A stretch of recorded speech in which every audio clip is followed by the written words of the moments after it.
ასე გამოიყურება კახაკალაძის საბანკო ანგარიშები ახლა. თბილისის მერს სავარაუდოდ სანქციების შიშით ანგარიშების დიდი ნაწილი განულებული აქვს. ყველაზე მსხვილ ქართულ ბანკებში კალაძე პრაქტიკულად ფულს არც ერთ ვალუტაში არ ფლობს. ერთადერთი ვისაც მეტნაკლებად ენდობა ქართულ ბანკია. კალაძის დეკლარაციაში გაჩნდა კრიპტოვალუტა. ის 59 ბიტკოინს ფლობს, რაც ახლა დაახლოებით 11 მილიონი ლარი ღირს. ეს გარემოება კორუფციის მკვლევარებს აეჭვებთ, რომ ამ გზით მერი სანქციებისგან თავის დაცვას ცდილობს.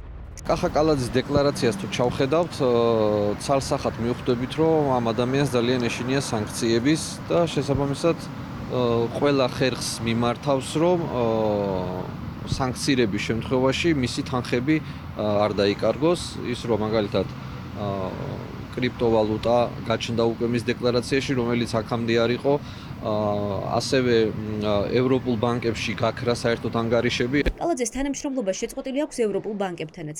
არადა წლების განმავლობაში ის ფულს სწორედ ევროპულ ბანკებში ინახავდა.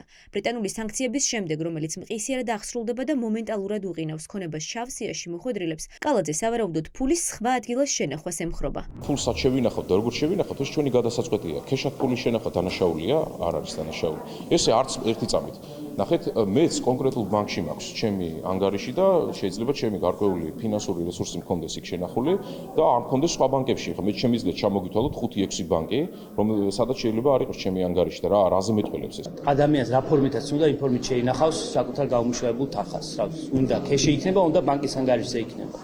ხედავთ რაიმე მას კითხეთ თავად. კალაძის ახალი დეკლარაციით ირკვევა, რომ მერი მანქანების ყიდვა-გაყიდვით არის დაკავებული და მოგებასაც ნახულობს. მანქანების ყიდვასა და გაყიდვას შორის იმდენად მცირე დროა გასული, რომ კორუფციის მკვლევარებს ეეჭვებათ, რომ მერმა ძვირადღირებული ავტომობილების ყიდვა-გაყიდვა ბიზნესად აქცია. დაახლოებით $600,000 მანქანები იყიდა და გაყიდა შარშან თბილისის მერმა. მათ შორის იყო ფერარის მარკის და სხვა ძვირადღირებული მანქანები. ეს ერთის მხრივ მის არაადეკვატურობას აჩვენებს, იმიტომ რომ ამ ღარიბი ხალხის ეს მდიდარი ჩინოვნიკები ვერ ხვდებიან, რომ რამდენად დიდი სოციალური უთანასწორობა არის ამ ქვეყანაში, მაგრამ მეორეს მხრივ რისკები და ასე ვთქვათ, კითხვები ჩნდება იმ შესახებ, რომ რატო აკეთებს აი ამ გადაყიდვებს, ზოგჯერ უფრო მეტ ფასადაც კი, შემთხვევით რაღაცა ხო არა თანხების მობილიზაციის პროცესი და სანქციების შიშით ხო არა აკეთებს ამ ყველაფერს. ან მეორე ამბავი არის, საქართველოსდან ვიცით, დიდი რაოდენობის მანქანები გადის ჯერ ყირგიზეთში და მე საბოლოო ჯამში რუსეთში და მე არ გამიკვირდება, რომ კალაძე ამ ბიზნესშიც იყოს ჩართული. დეკლარაციის თანახმად კალაძე ისევ რჩება ქართული ოცნების ერთ-ერთ უმდიდრეს ჩინოვნიკად. მას და მის მეუღლეს ანა არაშიძეს ეკუთვნით მილიონობით დოლარის ღირებულების უძრავი ქონება.